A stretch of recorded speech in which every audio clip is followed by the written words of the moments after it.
সরস্বতী পাঁচালীতে আছে, মাঘ মাসে শুক্লপক্ষে পঞ্চমী তিথিতে বিদ্যারম্ভ পূর্বে তাঁরে পূজিবে ভক্তিতে, পূর্বদিনে হবিষান্ন করিয়া গ্রহণ, শ্রীপঞ্চমী দিনে তাঁর করিবে অর্চন। এ তো আমরা সকলেই জানি, শাস্ত্রমতে মাঘ মাসের শুক্লপক্ষের পঞ্চমী তিথিতে পালিত হয় সরস্বতী পুজো।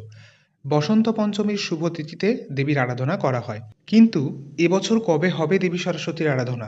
2রা ফেব্রুয়ারি না 3রা ফেব্রুয়ারি? বেণীমাধব শীলের গার্হস্থ্য পঞ্জিকা অনুসারে পঞ্চমী তিথি শুরু হচ্ছে 2রা ফেব্রুয়ারি 2025 রবিবার সকাল 12টা 34 মিনিটে এবং পঞ্চমী তিথি শেষ হবে পরের দিন অর্থাৎ সোমবার 3রা ফেব্রুয়ারি সকাল 9টা 59 মিনিটে। যেহেতু সূর্যোদয়ের সময় যেই তিথি থাকে সেই তিথিই মান্যতা পায়, তাই 3রা ফেব্রুয়ারি সকালে পঞ্চমী তিথি ছেড়ে গেলেও ওই দিনকেই সরস্বতী পুজো করার পরামর্শ দিচ্ছেন শাস্ত্রজ্ঞ পণ্ডিতেরা। ধন্যবাদ। জয় মা সরস্বতী।